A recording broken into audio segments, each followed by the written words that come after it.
Olá, queridos alunos, espero que todos estejam bem. Eu sou a professora Daniela Mesquita e nós daremos continuidade aos nossos estudos. Então, na semana passada, nós falamos sobre o módulo 13, né? Terminamos a aula falando sobre o romance O Ateneu, de Raul Pompeia. Falamos que é um romance de difícil classificação, né? Falamos que o personagem Sérgio ele vai contando o que está acontecendo de acordo com a opinião dele, e aí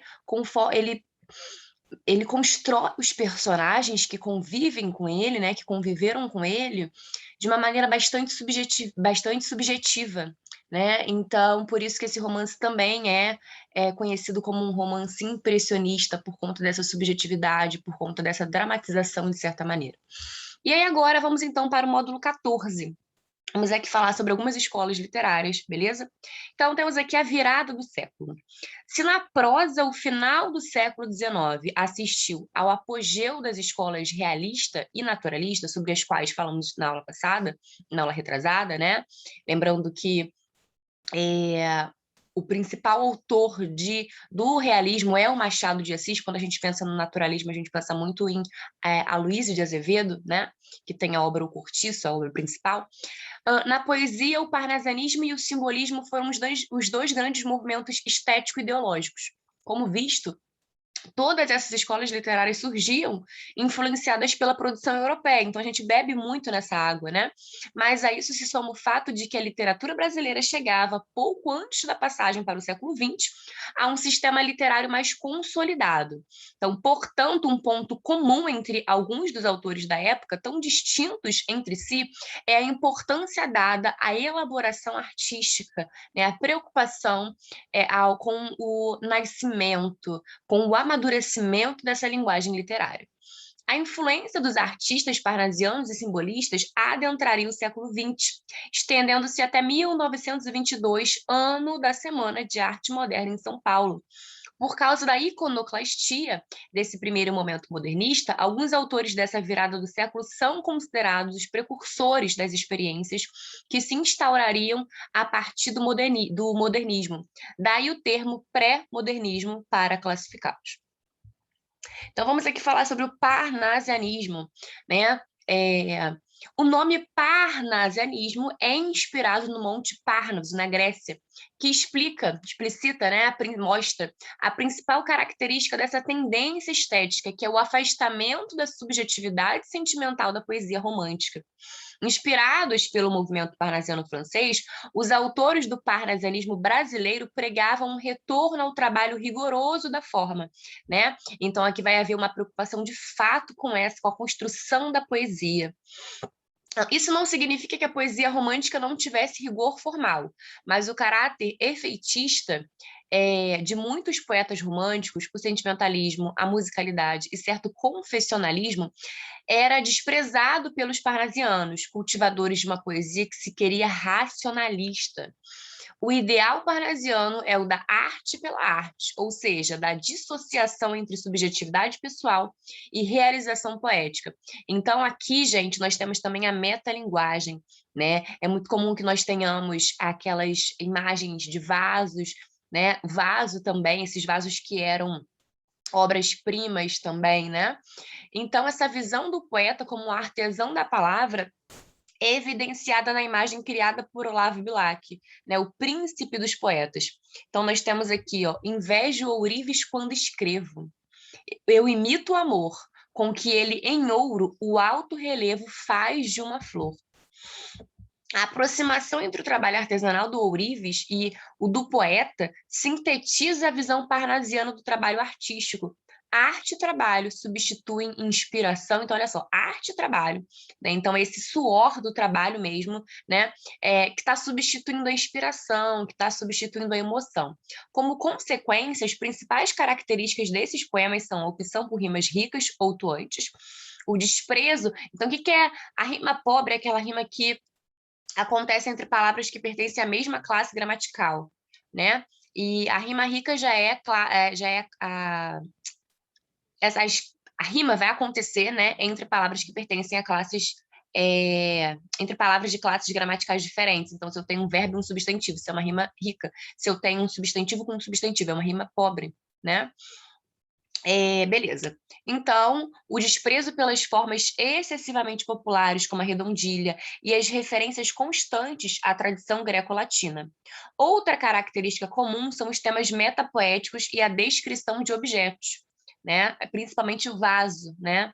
Vasos. Então, um bom exemplo é o poema que eu acabei de falar, né? Vaso Grego, de Alberto de Oliveira. Então, a gente tem aqui, ó, esta de auros relevos trabalhada, de divas mãos, brilhante copa um dia, já de aos deuses servir como cansada, vinda do Olimpo, a um novo deus servia. Era o poeta de Teus que a suspendia, então, e ora repleta a hora esvazada. A taça amiga aos dedos seu tinia, toda de roxas pétalas colmada. Depois mais o lavor da taça de mira, toca e do ouvido aproximando-a às bordas, finas ais de lhe ouvir canora e doce. Ignota voz, qual se da antiga lira fosse a encantada música das cordas, qual se essa voz de Anacreonte fosse. Então aqui, gente, o título, né? O tema desse poema é a taça grega. Ao observá-la, o eu lírico desvenda a sua história. Ela veio do Olimpo para ser usada pelo poeta lírico grego Anacreonte, natural de Teos, Grécia. Então, nós temos ali, né, dia e servia. Dia é um substantivo, servia é um verbo, que foi o exemplo até que eu dei, né? É um exemplo de rima rica, pois aproxima palavras de classes gramaticais diferentes. Aí depois temos um comentário sobre a próxima estrofe, né? A observação da taça permite ao eu lírico recuperar a imagem do poeta Anacreonte, que nela bebera, né? Então, era o poeta de Teos que a suspendia, então, e ora repleta, ora esvazada. A taça amiga aos dedos seu tinia, toda de roxas pétalas colmada.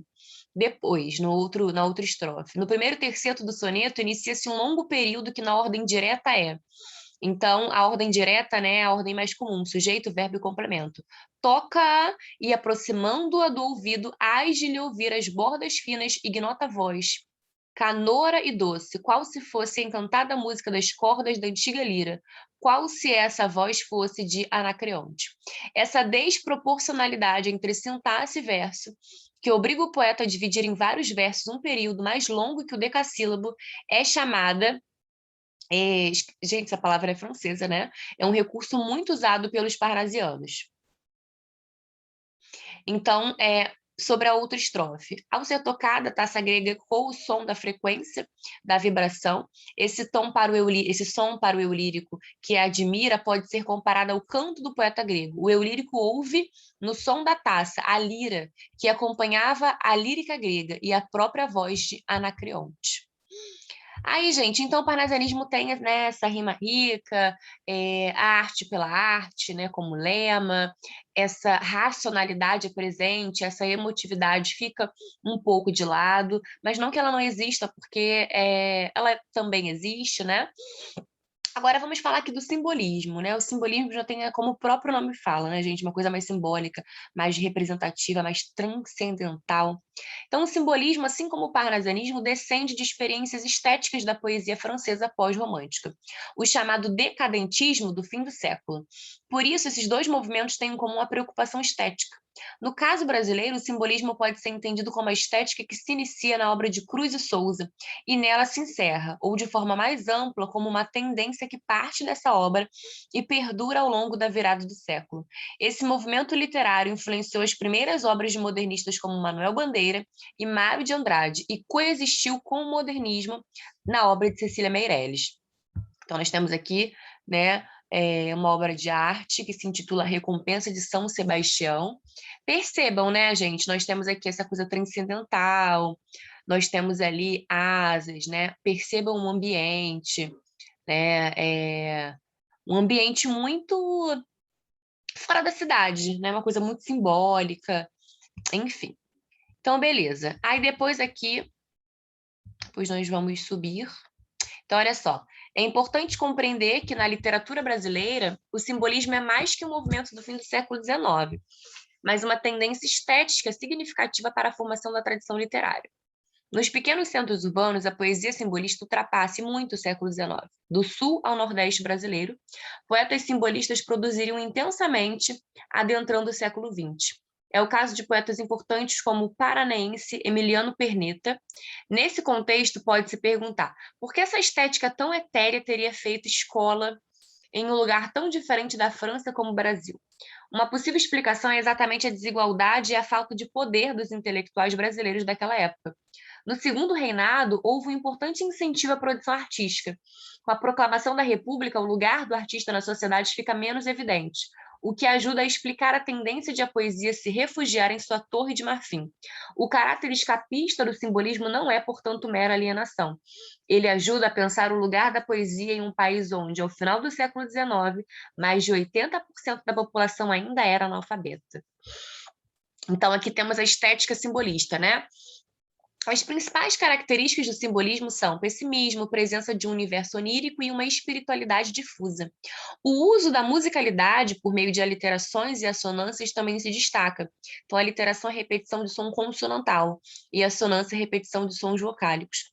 O símbolo, que dá nome ao movimento, é uma forma de chegar aos conceitos sempre por aproximação e sugestão, por uma construção estética em que a criação de sensações é fundamental. Esta é precisamente a diferença entre simbolismo e parnasianismo. Ainda que as duas correntes defendam certo culto à linguagem, o parnasianismo se pretende objetivo, como ocorre com as tendências do fim do século da prosa. O simbolismo, ao contrário, rejeita esse culto ao objetivismo, instaurando na poesia uma subjetividade que difere, porém, do sentimentalismo romântico.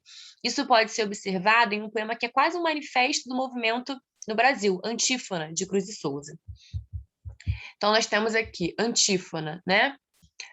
Ó formas alvas, brancas, formas claras, de luares, de neves, de neblinas, ó formas vagas, fluidas, cristalinas, incensos dos turíbulos de araras. Então, esse poema aqui, né, temos os comentários, vamos ler o poema todo, depois a gente vai comentando. Formas do amor, constelarmente puras, de virgens e de santas vaporosas, brilhos errantes, mádidas frescuras, e dolências de lírios e de rosas, indefiníveis músicas supremas, harmonias da cor e do perfume, horas do acaso, trêmulas extremas, requiem do sol que a dor da luz resume, flores negras do tédio, flores vagas, de amores vão, tantálicos doentios, fundas vermelhidões de velhas chagas, em sangue abertas escorrendo em rios. Tudo, vivo e nervoso e quente e forte, nos turbilhões quiméricos do sonho, passe cantando ante o perfil medonho e o tropel cabalístico da morte. Então, nós temos aqui, né? O poema é um acúmulo de descrições dessas formas, entretanto, elas mais criam sensações do que propriamente definem algo. Então, a sinestesia, né, gente, que é a figura de linguagem responsável pelas sensações, né, quando eu digo, por exemplo, rua bonita, rua macia, rua cheirosa, eu estou fazendo referência a aos sentidos, né? Bonita, você sabe, usando a visão, né? Cheirosa, usando o seu olfato, né? E a outra palavra que eu falei, acho que macia, né? O tato. Então, isso é uma sinestesia. Então, a sinestesia, essas sensações que são mostradas através da linguagem, né? Das palavras, isso é muito presente aqui. Aí depois temos formas do amor, constelarmente puras, de virgens e de santas vaporosas, brilhos errantes, mádidas frescuras e dolências de lírios e de rosas. Aqui, gente, de fato, a poesia simbolista ela é bem ela é mais difícil de ser entendida, né? Porque fica muito no âmbito da sugestão. Quando você sugere alguma coisa, na verdade, você está ainda no plano da construção, está no plano da representação, né? Então, observa-se a sugestão da sensação sinestésica. A estrofe cria a sensação de frescor e de umidade, né? Então, ó, brilhos errantes, frescuras, lírios, rosas, né? Então, trabalhando aqui com essas sensações.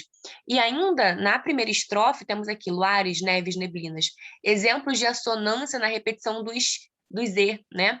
E de aliteração na repetição dos N, né? Então, olha só, assonância, repetição da vogal, né? E aliteração, repetição da consoante N.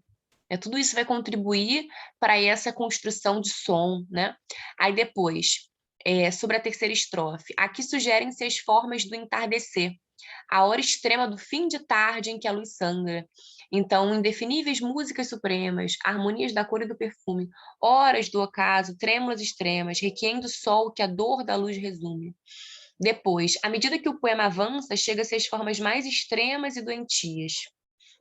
Depois, né, sobre esse primeiro verso da última estrofe, tudo, vivo e nervoso e quente e forte. Percebam, né, gente?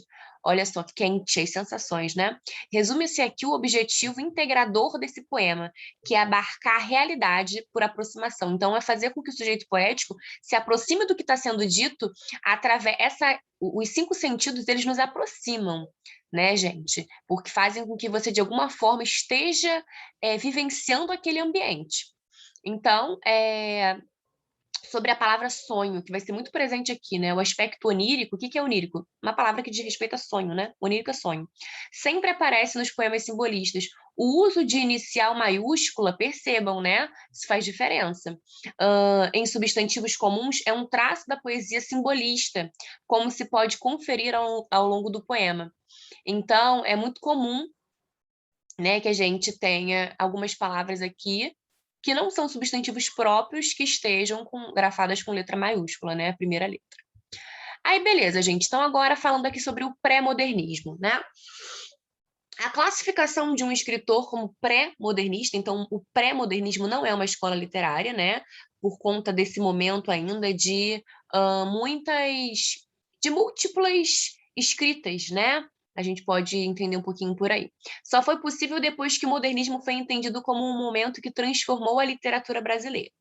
O pré-modernismo não é um movimento organizado com manifestos e eventos, por exemplo. Os escritores assim classificados sequer se conheciam, mas eles compartilhavam o fato de terem produzido obras que se afastavam das tendências estéticas literárias do fim do século XIX. Então, para compreender o pré-modernismo, é preciso lembrar que nos primeiros anos do século XX, as desigualdades construídas ao longo da história do Brasil ficavam cada vez mais evidentes. No Rio de Janeiro, então capital do país, iniciaram-se medidas reformistas e modernizadoras que causaram a destruição de muitos cortiços e, consequentemente, o surgimento de periferias. Esse processo aprofundava as tensões sociais. Então, nós temos aqui a demolição do Morro do Castelo, no Rio de Janeiro, em 1922. Essas obras faziam parte do projeto de alargar as avenidas na cidade. E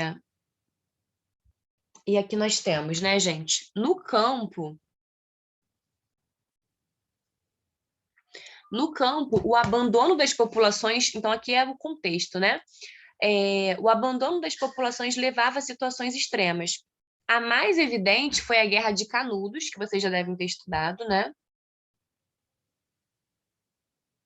Só um momento, gente.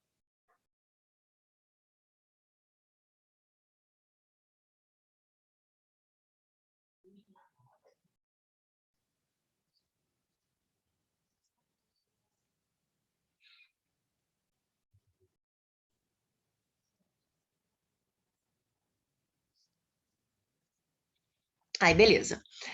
No campo, o abandono dessas populações levava a situações extremas.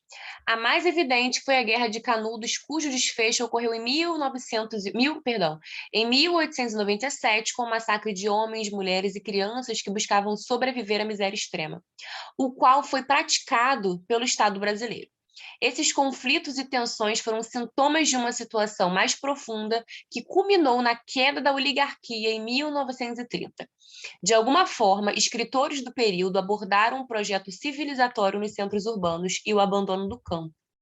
O caso mais exemplar é o de Euclides da Cunha.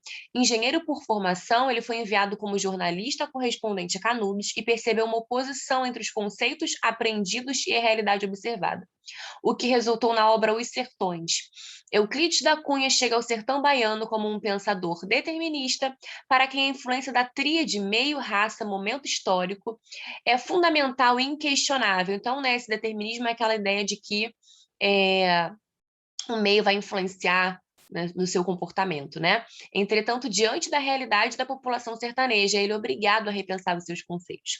Essa obra é um importante estudo da terra, do homem e da luta. Substantivos que dão nome às 3 partes do livro e demonstra a tentativa de um autor de sintetizar um tema difícil com os recursos cientificistas de que dispunha.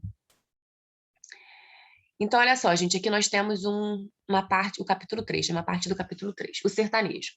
O sertanejo é, antes de tudo, um forte. Não tem o raquitismo exaustivo dos mestiços neurastênicos do litoral. A sua aparência, entretanto, ao primeiro lance de vista, revela o contrário. Falta-lhe a plástica impecável, o desempenho, a estrutura corretíssima das organizações atléticas. É desgracioso, desengonçado, torto. Hércules Quasímodo reflete no aspecto a fealdade típica dos fracos. O andar sem firmeza, sem aprumo, quase gigante e sinuoso, aparenta a translação de membros desarticulados. Agrava-o a postura normalmente abatida no manifestar de displicência que lhe dá um caráter de humildade deprimente. A pé, quando parado, recosta-se invariavelmente ao primeiro umbral ou parede que encontra. A cavalo, se sofrer o animal para trocar 2 palavras com um conhecido, cai logo sobre um dos estribos, descansando sobre a espenda da sela. Caminhando, mesmo a passo rápido, não traça a trajetória retilínea e firme. Avança celeramente num bambolear característico de que parecem ser o traço geométrico, os meandros das trilhas sertanejas. E se na marcha estaca pelo motivo mais vulgar para enrolar um cigarro, bater o isqueiro ou travar ligeira conversa com um amigo cai logo, cai ao termo, de cócoras, atravessando largo tempo numa posição de equilíbrio instável, em que todo o seu corpo fica suspenso pelos dedos grandes dos pés, sentado sobre os calcanhares, com uma simplicidade a um tempo ridícula e adorável. É o homem permanentemente fatigado. Reflete a preguiça invencível, a atonia muscular perene, em tudo.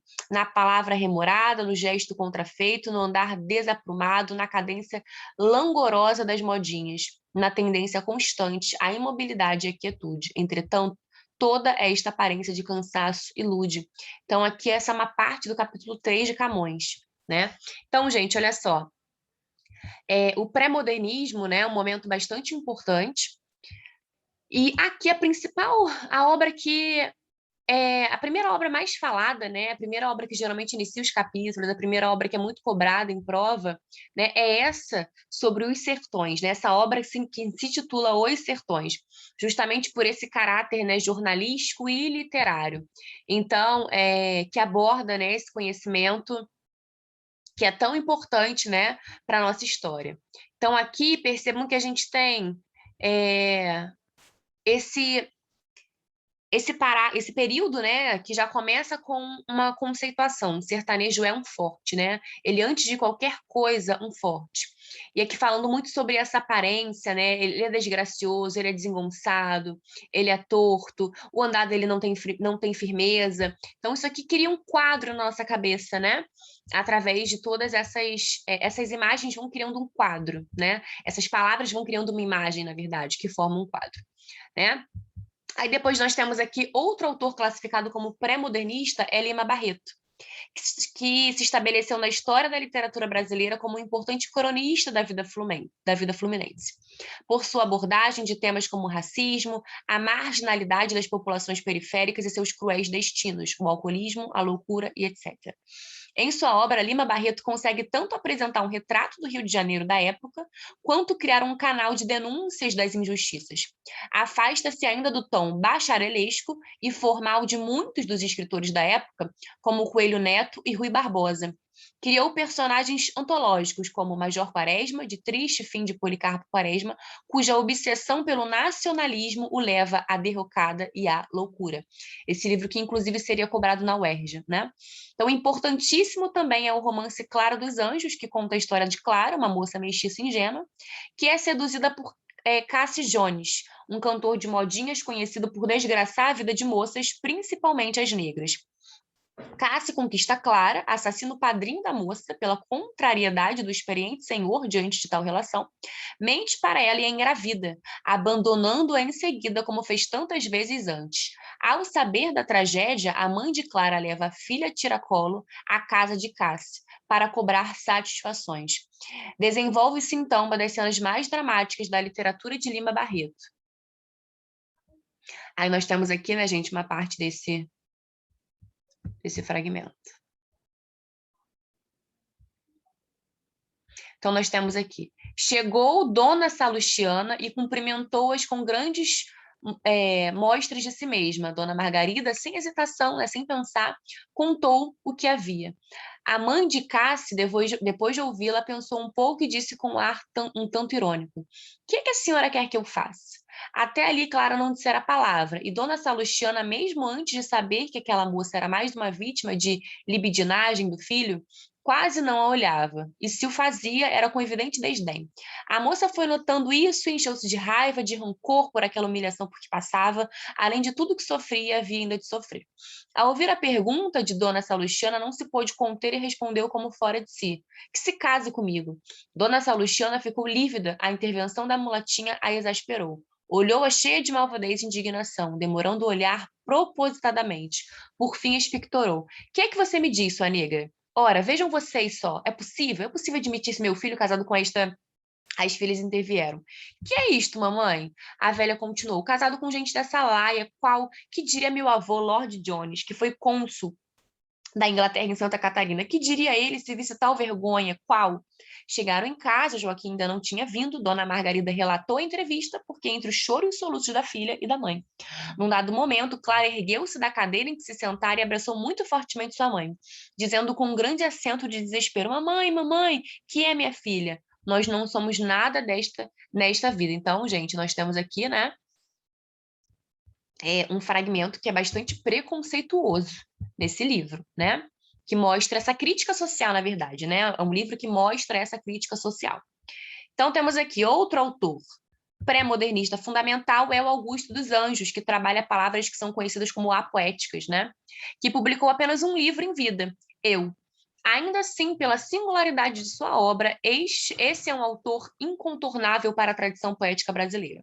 O uso do vocabulário científico e o pessimismo de sua visão de mundo deixaram muito popular. Sua poesia é de difícil classificação, pois ainda que se note uma influência do simbolismo francês, ela se difere bastante da maneira como a tendência se estabeleceu no Brasil. Psicologia de um vencido é um dos pontos altos de sua produção. Então, nós temos aqui Psicologia de um Vencido. Temos um soneto, né, gente? O soneto tradicional, 2 quartetos e 2 tercetos.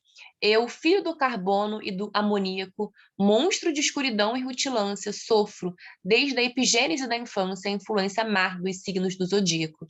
Então, aqui o vocabulário do poema é muito específico, né? Carbono, amoníaco, cardíaco, hipocondríaco. São termos bastante incomuns à tradição poética, porque são palavras consideradas, né? A gente, quando pensa em palavras poéticas, a gente pensa em meandros, a gente pensa em, sei lá, a gente pensa em palavras mais bonitas, né? Aqui, essas palavras, amoníaco, cardíaco, hipocondríaco, né? São palavras, por exemplo, cardíaco e hipocondríaco, a gente pensa na área da saúde, né? Não, a gente não pensa na área da literatura. Então, profundissimamente hipocondríaco, este ambiente me causa repugnância. Sobe-me à boca uma ânsia análoga à ânsia, que se escapa da boca de um cardíaco. Já o verme, então verme, gente, verme é uma palavra, né? Pouquíssimo poética. Esse operário das ruínas que o sangue podre das carnificinas come e a vida em geral declara guerra. Anda a espreitar meus olhos para roê-los, e há de deixar-me apenas os cabelos, na frialdade inorgânica da terra. Então, a visão de mundo de que a morte aguarda o eu é recorrente, né? Então, essa ideia de que todos nós passaremos por ela, né?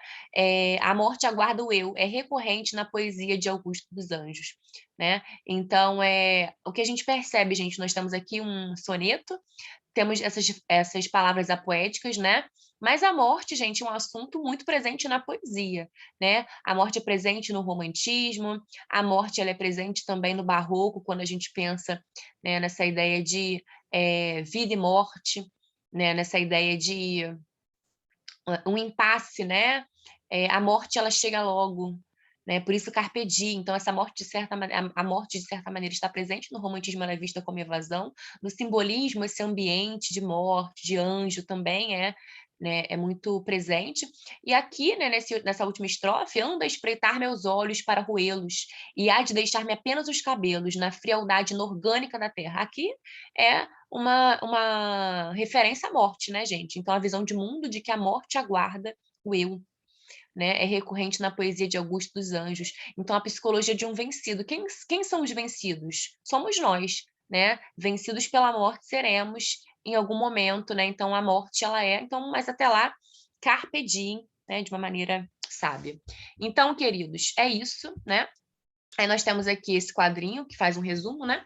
Parnasianismo, simbolismo, pré-modernismo e características, autores e obras. Características do parnasianismo: a linguagem objetiva, reação à sensibilidade romântica, ênfase nos recursos estéticos, uso de rimas ricas, referências clássicas. Autores: Olavo Bilac, Profissão de Fé, poema. Alberto de Oliveira, Vaso Grego, poema. Raimundo Correia, As Pombas, poema. Simbolismo: a linguagem é sugestiva, referências ao universo onírico, uso abundante de aliterações e assonâncias, uso de sinestesia, poesia de forte musicalidade. Autores e obras: Cruz e Souza Broquéis, livro de poesia. Alfonso de Guimarães Ismalha, poema. Pré-modernismo: obras e autores que, de alguma forma, antecipam aspectos que ficariam mais evidentes, né, a partir de 1922, com a Semana de Arte Moderna, que inaugura a primeira geração da poesia. Na prosa, em geral, a abordagem de aspectos específicos de uma época repleta de conflitos sociais. Autores e obras: Euclides da Cunha, Lima Barreto, né, Euclides da Cunha, Sobra e Sertões, Lima Barreto, Triste Fim de Policarpo Quaresma e Clara dos Anjos, e Augusto dos Anjos, esse poema que nós lemos agora, que se intitula Eu, né? Então, queridos, é sempre um prazer estar com vocês. Conseguimos concluir o nosso capítulo. Bons estudos e até a próxima semana.